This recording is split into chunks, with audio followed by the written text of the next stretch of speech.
Hello students. So আজি আমি তোমাৰ chapter 1 ৰ লাষ্টত থকা যিটা টপিক সেইটা আমি আজি স্টাৰ্ট কৰিম. Okay, so today we will finish the chapter 1. Okay, so the last topic was expressing concentration of solution and stoichiometric coefficient. Okay, so first I will explain this and then I will explain the stoichiometric coefficient. Okay, so let's start the class. Okay, so first expressing concentration of solution. Okay, মানে আমি ইয়াত তোমাৰ কি কয় solution বিলাক আমি বা কি কয় আমি সলিউশন বিলাকক কনসেন্ট্রেশন আমি তোমাৰ কেনেকৈ আমি এক্সপ্ৰেছ কৰিব পাৰো আমি হেতু চাম. Okay, so first of all আমি জানিব লাগিব যে what do you mean by solution. Okay, so তোমার solution মানে কি যে solution is nothing but solution তোমার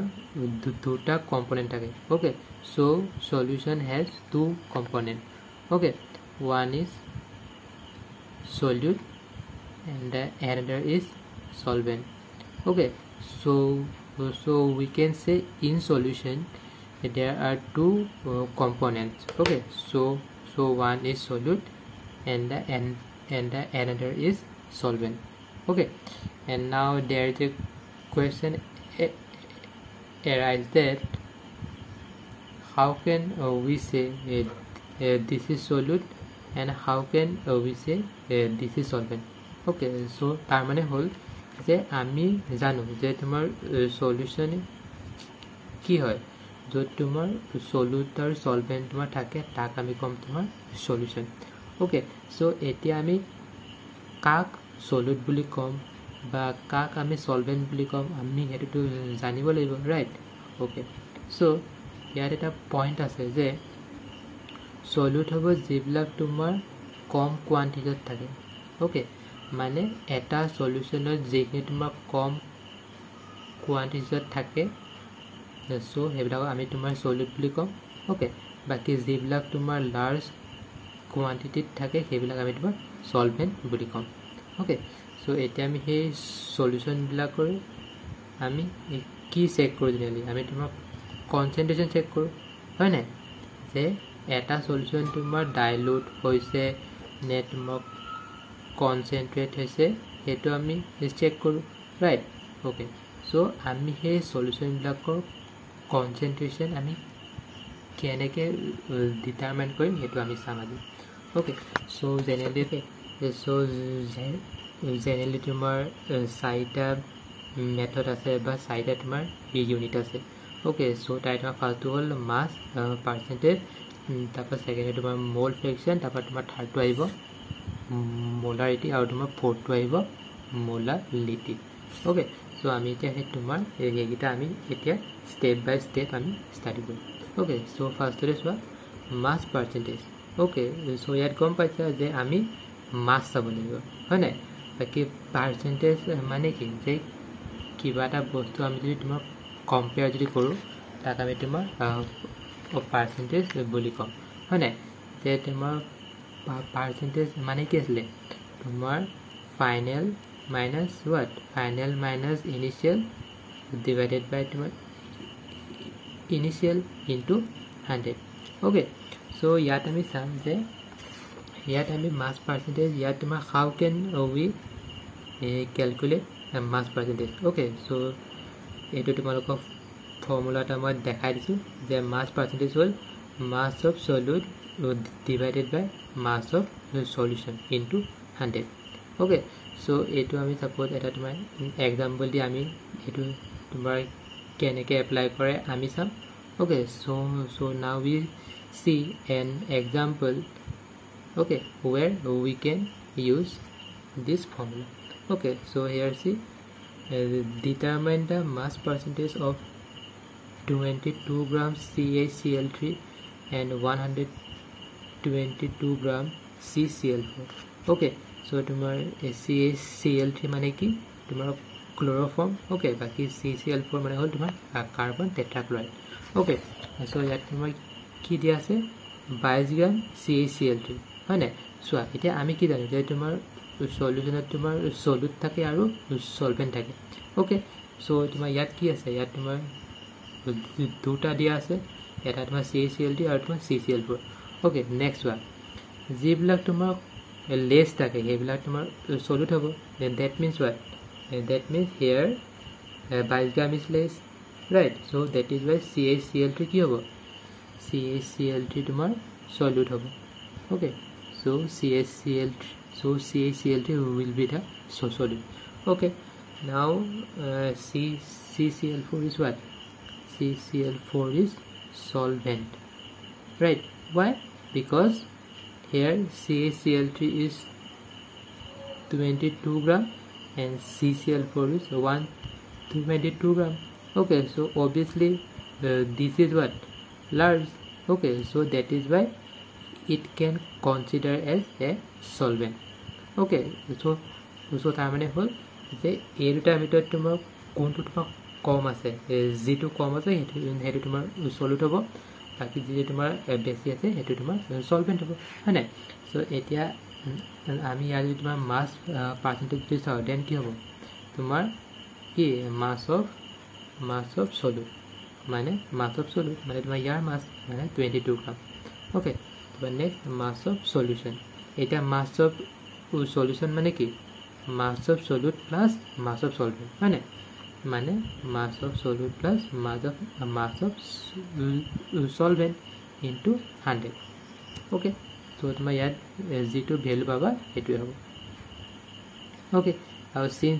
there is a percentage so here no unit will be there a gram and cancel out okay coming to the next part is mole fraction okay so here's the mole okay so as we know mole মানে কি আসলে যে mole মানে কি আসলে যে আমি যে ভ্যালুটা পাইছিল নহয় কি number equal to weight by molar mass right মানে যদি কিবা এটা কম্পাউন্ডৰ আমি যদি মোল উলাব লাগে তাৰ আমি weight জানিব লাগিব আৰু আমি তাৰ তোমাৰ মোলাৰ মাস জানিব লাগিব ওকে সো ইয়াত তোমাৰ কৈছে যে ফ্ৰেকশন মানে কি তোমাৰ কি হয় তোমাৰ ৰেশিও বা তোমাৰ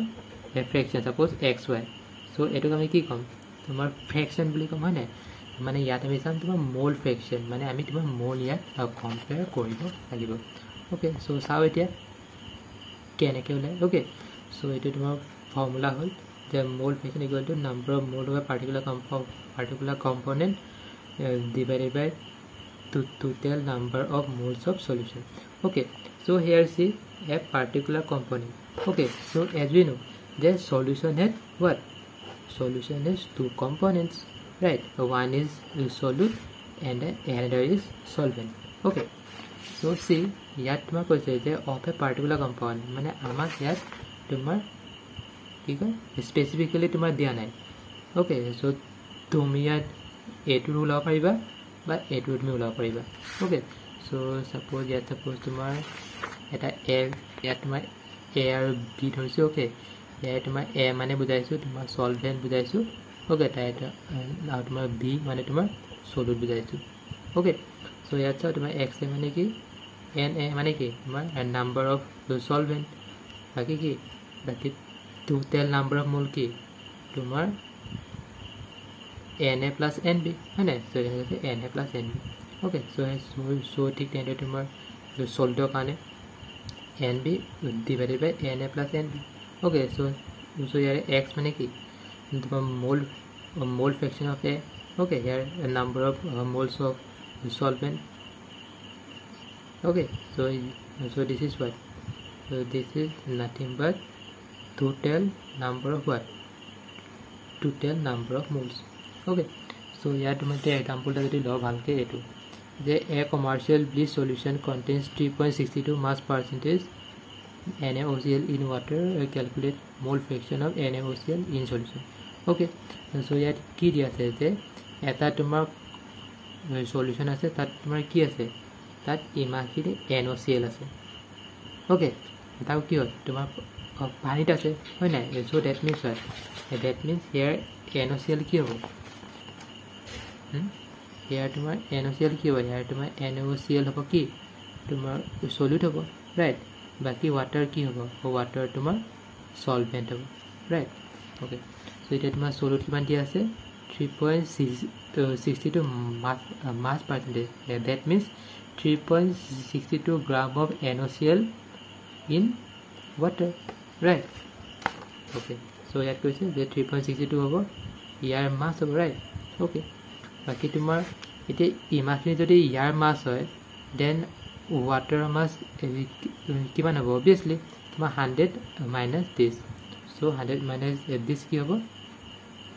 the amount of water right okay now we have to find the number of moles okay so first I mean number of moles তোমাৰ NaCl কাৰণে চাম okay so NaCl mass দিয়া আছে ইমান বাকি তাৰ আমি মোলাৰ মাছ আমি জানো যে Na মানে কি তোমাৰ 23 মানে যে Na মানে তোমাৰ 23 বাকি অক্সিজেন মিন্স 8 2 16 বাকি Cl হল তোমাৰ 35 okay so এটিনটা প্লাস কৰিলে তুমি ইয়াৰ ভ্যালু পাই যাবা okay তাৰপৰ নেক্সট তোমাৰ ওয়াটাৰৰ কাৰণে চাম এটি ইমাখিনি ডিভাইডেড বাই মোলাৰ মাছ হয় নাই ওয়াটাৰ মাছ মানে আছিল 2 plus 16 right so 80 okay so এটা ডিভাইড কৰিলে আমি এটো পালো okay so এতিয়া আমি কি জানো যে মোল ফ্ৰেকশন আমাৰ কিয়ৰ ওলাব দিছে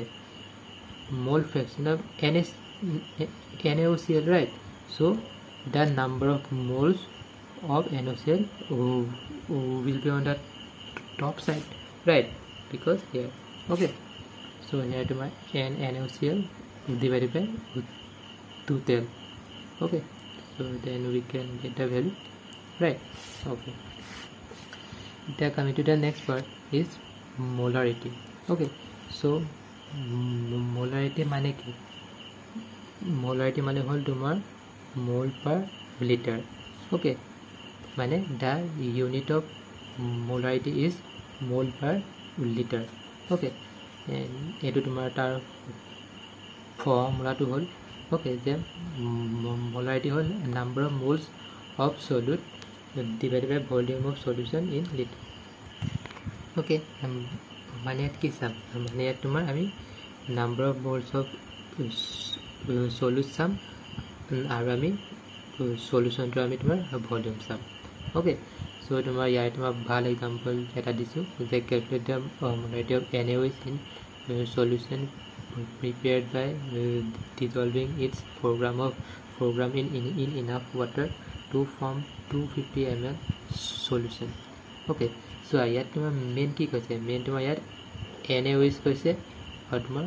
water okay that means ki hobo je NaOH ki hobo tomar solute hobo na baki water ki hobo তোমার সলভেন্ট হ'ব ওকে সো এতিয়া আমি গম পালো যে তোমাৰ সলিউট কোনটো আৰু সলভেন্ট কোনটো ওকে সো ইয়াত তোমাৰ ফৰ্মুলাতে কি দিয়া আছে যে সলিউটৰ তোমাৰ নাম্বাৰ অফ মোলছ তোমাৰ ওলাব দিয়া আছে হয় নাই এতিয়া তোমাৰ নাম্বাৰ অফ মোলছ আমি কি কেনেকৈ ওলাও or how we calculate the number of moles weight by molar mass right so that means weight of NaOH divided by molar mass of NaOH right so see weight of NaOH divided by molar mass of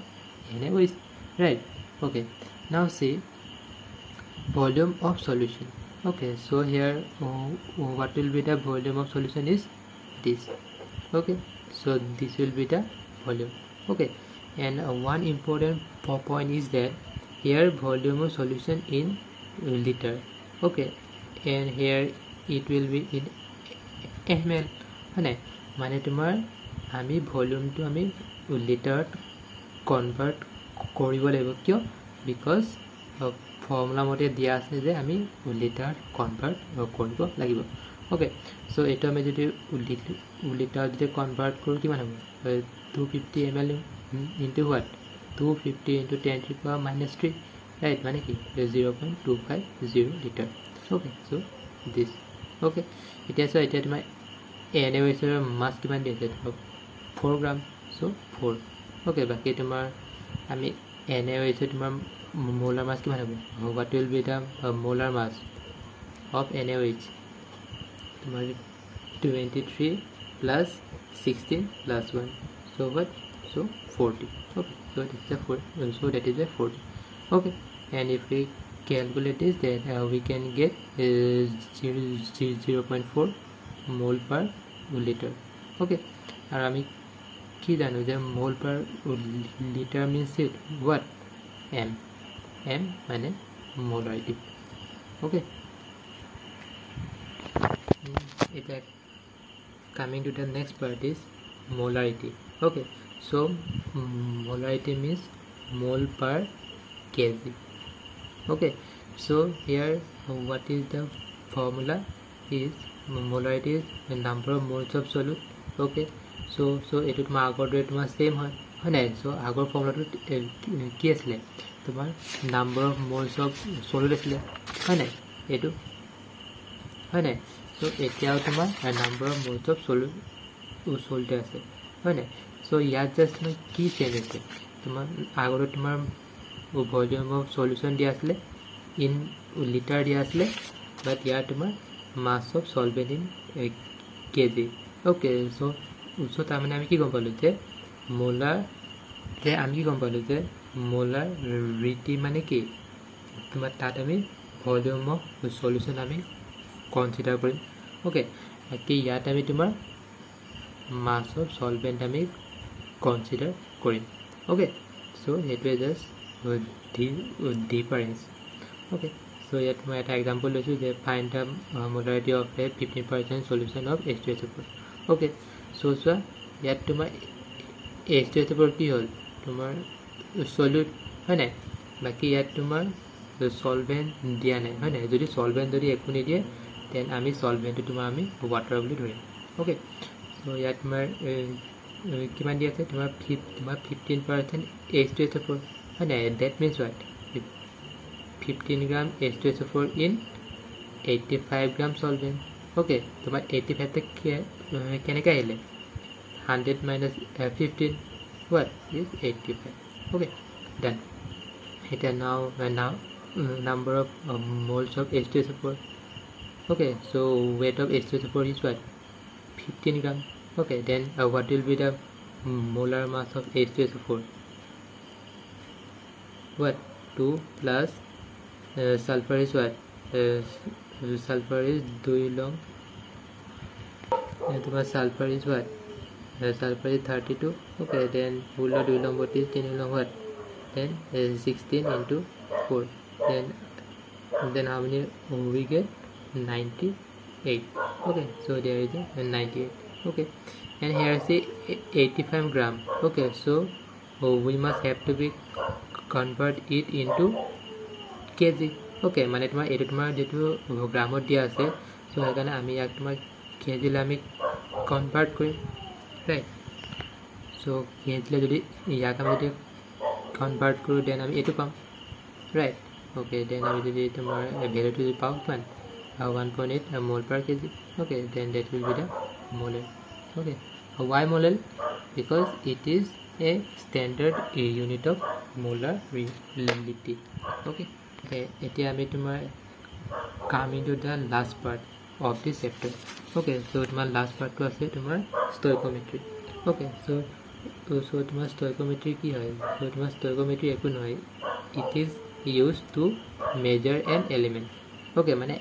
eta element ami measure koribor kane ami etu term tumar ami use koru okay so yat tumar tinta tumar important tumar point ase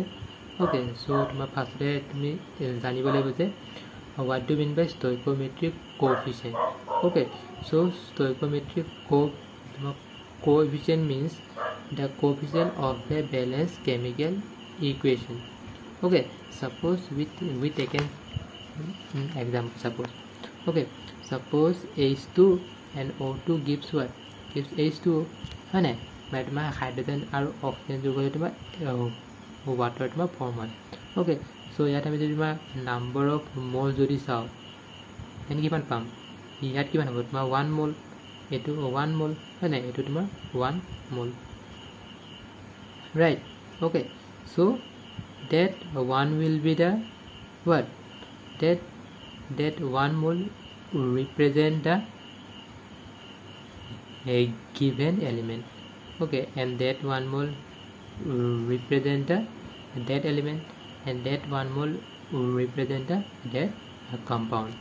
Okay, so তাৰমানে আমি কি গম পালো যে number of moles বিলাকে কি represent কৰে, তোমাৰ এলিমেন্ট তোমাৰ ৰিপ্ৰেজেন্ট কৰে. Okay, so that is why we can say that the stoichiometric coefficient of this reaction is what, 1 1 1 1. Means stoichiometric coefficient of hydrogen is 1, stoichiometric coefficient of oxygen is 1, and for water 1. মানে এইবিলাক হ'ব কি তোমাৰ stoichiometric coefficient. Why? Because it represent the given element. Okay, and as we know 1 mole means what, 1 mole means what, weight by molar mass. And that means যে আমি সেই মোলৰ পৰা আমি তোমাৰ মাছটো আমি ক্যালকুলেট কৰিব পাৰো, হ'ব. Okay, so ইয়াত এখানে মই তোমাৰ এক্সাম্পল এটা দেখাইছো. সাপোজ তোমাৰ CaCO3 কি হয়, তোমাৰ ক্যালসিয়াম কাৰ্বনেট হয় নাই, তারপর তোমার HCl মানে কি তোমার হাইড্রোক্লোরিক অ্যাসিড. সো এটো কি তোমার ক্যালসিয়াম ক্লোরাইড, নাও এটো তোমার কার্বন ডাই অক্সাইড আর এটো তোমার ওয়াটার. ওকে, সো ইয়াত তোমার সাপোজ 1 মোল ইউজ আছে, ইয়াত তোমার 2 মোল, ইয়াত 1 মোল 1 মোল 1 মোল হয় নাই. সো এইটা কি হ'ব, সো এইটা তোমার কোএফিসিয়েন্ট হ'ব, মানে স্টোইকিওমেট্রিক কোএফিসিয়েন্ট হ'ব. ওকে, ওকে, সো আমি তোমার এক নম্বর পয়েন্টটো আমি জানিলো, রাইট. সো এতিয়া আমি তোমার বাকি এটা তোমার পয়েন্ট আমি চাম. ওকে, সো নেক্সট হল তোমার লিমিটিং রিয়েজেন্ট. ওকে, সো এটো কি হয়, some reactants are totally consume or used called limiting reagent. Okay, reaction stops when it is consumed. Okay, তারপর next হল তোমার excess reagent. So এটো মানে কি, the reactant which is not consumed or used completely in the reaction called excess reagent. Okay, so তার মানে আমি ইয়াত তোমার কি চাই আছো, তোমার reactant চাই আছো. Okay, so I will explain it by an example. Okay, so suppose an reaction, suppose A plus B gives C. Okay, so here what is A and B, what A and B is reactant, and C is what, C is product. Okay, so now we do not know there how many amounts of A and how many amounts of B are required to form a product C. Okay, so তাৰমানে চোৱা যে আমি যিকোনো এটা ৰিয়েকশ্যনত আমি তোমাৰ ৰিয়েক্টেণ্ট আমি ল'ম হয় নাই. সো আমি সেই ৰিয়েক্টেণ্টবিলাকত তোমাৰ কোনটো কিমান এমাউণ্টত লাগিব পাৰে, সো সেইটো আমি তোমাক গম পাম হয় নাই. মানে আমি তোমাৰ গম পাওঁ যে সাপোজ তোমাৰ এইটো সাপোজ তোমাৰ 1 মোল আছে, এইটো তোমাৰ 1 মোল আছে হয় নাই. সো তাৰমানে আমি কম যে 1 mole of A react with 1 mole of B to give 1 mole of C হয় নাই. সো তাৰমানে আমি কম যে 1 mole A যদি 1 mole B লগত যদি তোমাৰ যদি এড হয়,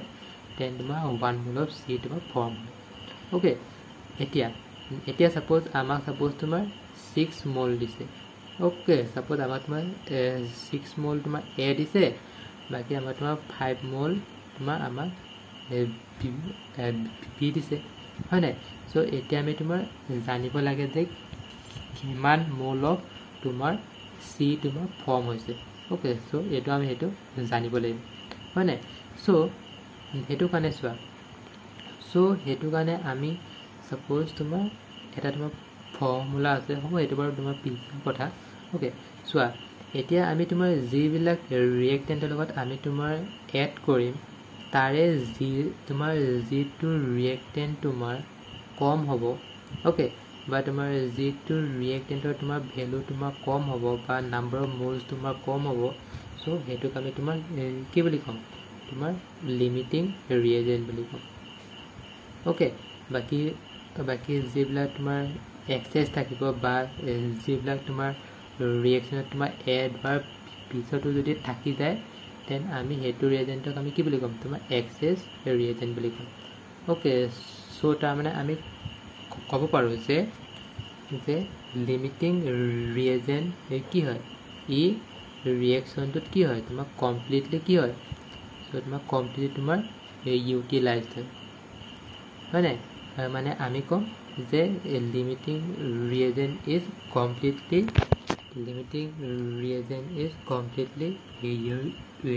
utilized in the reaction okay but তোমাৰ excess reagent কি হয় সো তোমাৰ excess reagent তোমাৰ কমপ্লিটলি তোমাৰ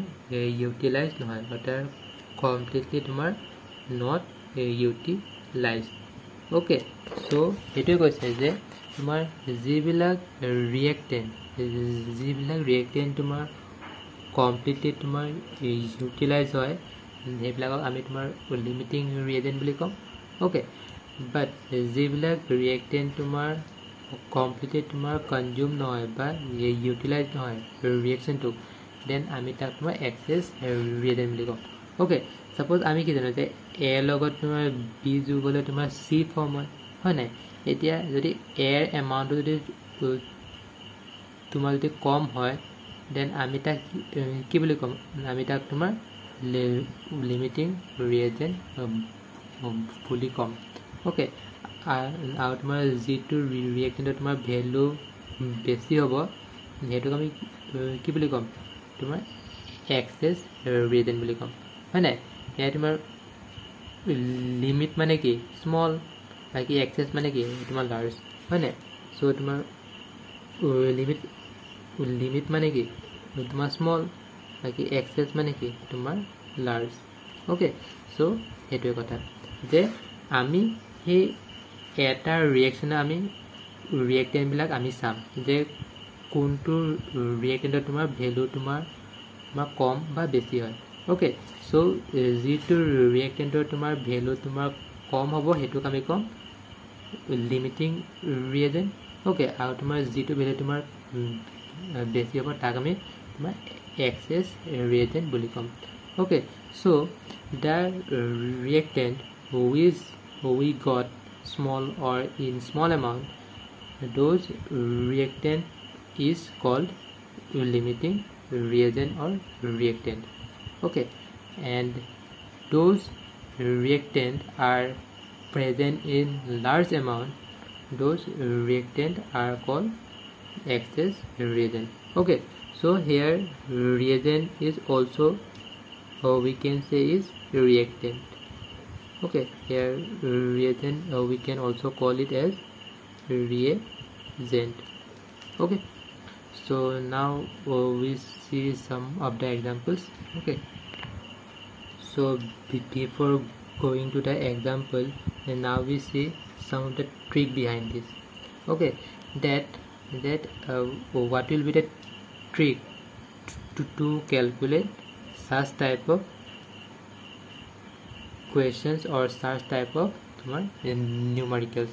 okay so tumar yat moi trick tumar eta disu tumar ki ase etu trick ot tumar pasta tumar step ase okay so tumar tar first part to ki write number of moles of reactant and product given in the question okay so etu janai je ami এই কিমান number of moles তোমার রিয়েক্টেন্ট আর product লইছো আমি ফার্স্টতে হেতু চাম okay তারপর next কইছে write the stoichiometric coefficient মানে এইটা লিখিব কৈছে যে কোড তোমার কিমান মোল তোমার ইউজ হৈছে ওকে তারপর নেক্সট হ'ল ডিভাইড 1/2 মানে এইটো ডিভাইড বাই এইটো কৰিব দিছে ওকে তারপর নেক্সট কৈছে যে reactant which has minimum of this ratio is limiting reagent okay মানে তোমার those who have the less ratio is called limiting reagent okay and those who have the large ratio is called excess reagent okay so here we do not consider the excess reagent okay so here we should have to consider the limiting reagent or we will mainly focus on the limiting reagent okay and the last one is mole analysis okay now we have to analyze that how many okay and now we see an example then you will understand the tricks okay so here one question is there 5 moles of A react with 20 moles of B and calculate the number of moles of C form okay so given the reaction is A plus 2B gives C okay so see here the given reaction is this okay so what is the first step write number of moles of reactant and product given in the question okay মানে কুৱেশ্যনটোত তোমাৰ যিটো এমাউণ্টত তোমাৰ ৰিয়েক্টেণ্ট আৰু প্ৰডাক্টৰ তোমাৰ information দিব আমি ফাৰ্ষ্টতে সেইটো লিখিম অ'কে চ' আমি এক নম্বৰ কি লিখিম number of moles okay number of moles of reactant and product okay so' ইয়াত কি দিয়া আছে 5 moles of A means 5 moles of A okay react with 20 moles of B means 20 moles of B okay we calculate the number of moles okay so there is a question mark okay because in the given question the information of C is not given okay so one step is complete okay now the second point okay so second point is what write the stoichiometric coefficient okay so then what will be the stoichiometric coefficient of this reaction A is 1 okay because A is what 1 mole okay B is 2 so 2 C is 1 so 1 okay now we have to divide 1/2 okay so আমি এখানে তোমাৰ 1/2 আমি divide কৰিলোঁ then what we will get 5 divided by 1 means 5 20 divided by 2 means 10 okay then we see the reactant which is a minimum of this ratio means ইয়াত তোমাক কোনটো তোমাক কম হৈছে এটো কম হৈছে হয় না so this will be the limiting reagent okay then what will we can this is excess reagent okay so now we have to come okay so it means last part to আহিলো যে mole analysis okay এতিয়া চাও যে আমি তোমাৰ যেটো তোমাৰ number of moles of A okay divided by what stoichiometric coefficient okay তারপর next equal to number of moles of B divided number of moles of B divided by stoichiometric coefficient okay then number of moles of C divided by stoichiometric coefficient okay মানে আমি তোমার এই দুটা আমি তোমার consider করি মানে why because আমাৰ ইয়াত মেইন পাৰপাস কি আমাৰ মেইন পাৰপাস হল আমাৰ তোমাৰ ৰেশিওটো লাগে হয় নাই সো আমি সেই ৰেশিও গিটাৰ মাজত আমি এটা তোমাক কম্পেয়াৰ কৰিম ওকে যদি তোমাৰ ইয়াত যদি সাপোজ তোমাৰ নাম্বাৰ অফ মোলছ আমাক সি লাগিব হয় নাই সো আমাক তোমাৰ নাম্বাৰ অফ মোলছ তোমাৰ এও লাগিব পাৰে বা তোমাৰ নাম্বাৰ অফ মোলছ তোমাৰ বিও লাগিব পাৰে ওকে সো আমি এটো আমি যদি তাৰ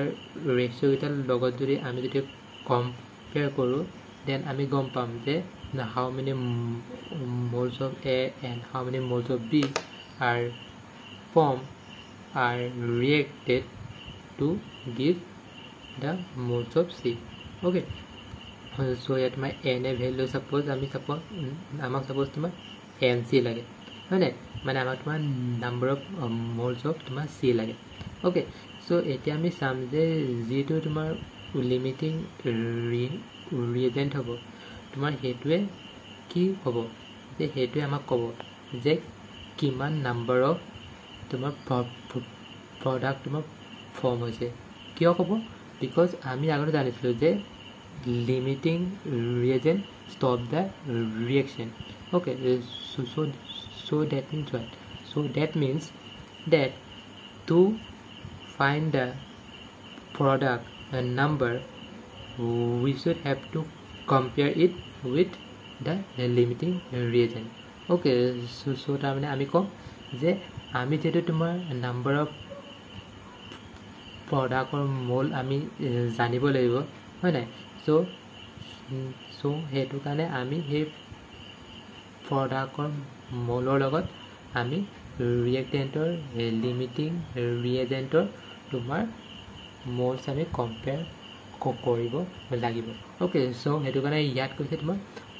মোল এনালাইসিস মানে আমি সেই ৰিয়েক্টেন্টৰ মোল আৰু আমি সেই প্ৰডাক্টৰ মোল আমি তোমাক কম্পেয়াৰ কৰিম ওকে সো আমি তোমাৰ মেইনলি আমাক যদি এটো লাগে দেন আমি বিশেষকৈ লিমিটিং ৰিয়েজেন্টটো আমি চাম যে লিমিটিং ৰিয়েজেন্টৰ তোমাৰ মোলৰ লগত আমি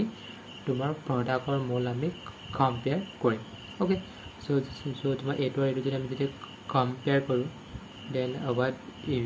what you will get Na and the value of Na is 5 so 5 by 1 so NC will be 5 okay so that means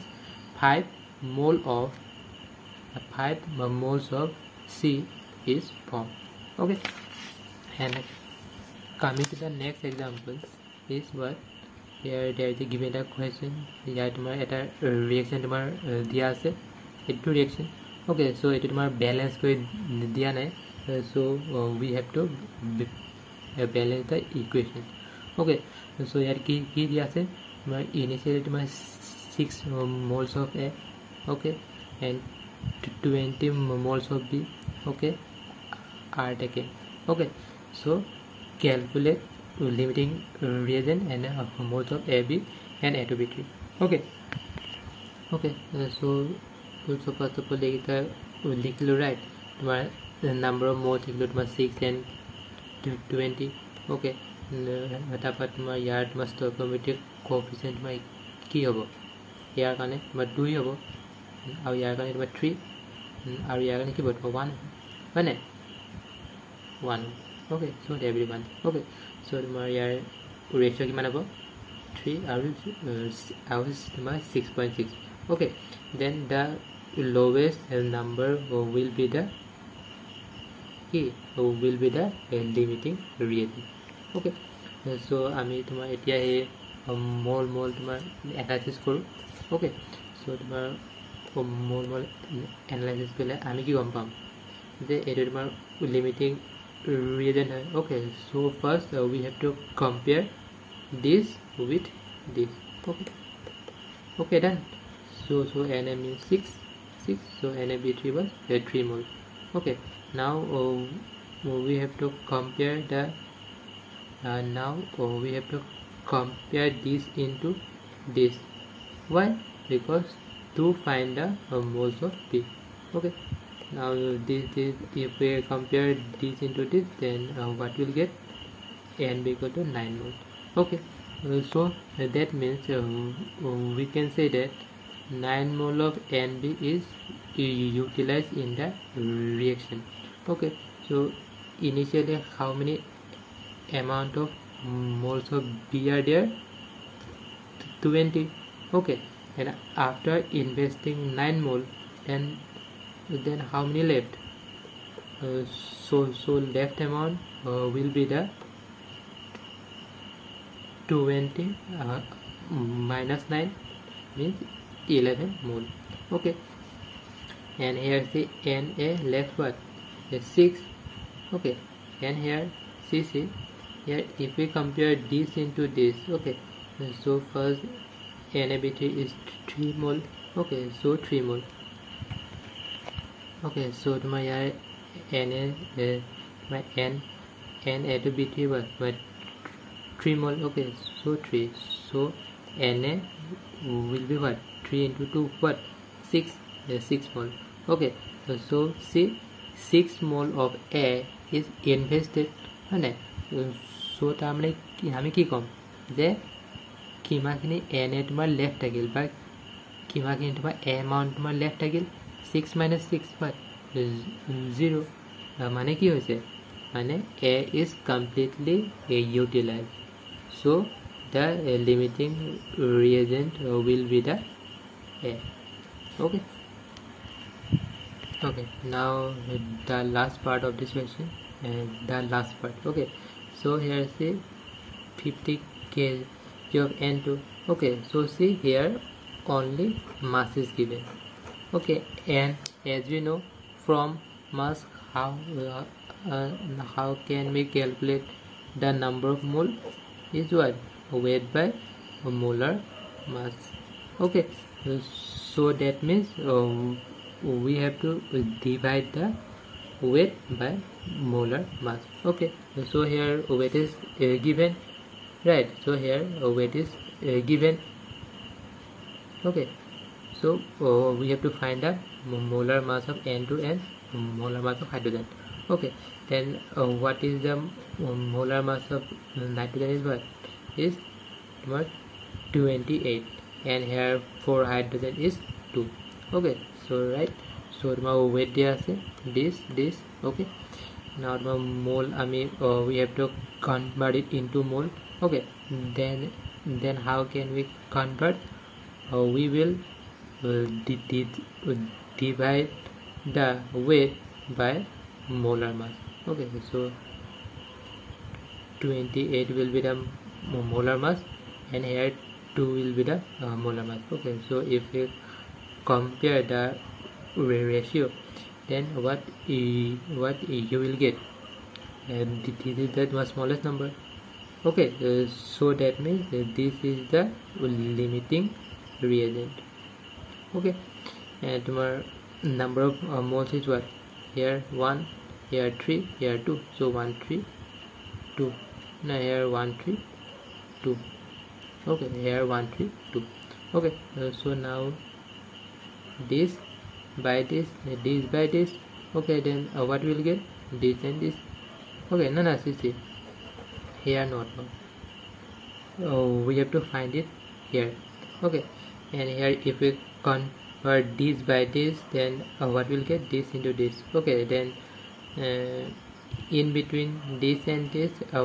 then what is the less number? So less number is the 1.67 into 10⁻3. Okay, so that will be the limiting reagent. Okay, and then now we have to compare, and then we will get the number of ammonia formed in the reaction. Okay, so today your first chapter is completed. Okay, so okay, done.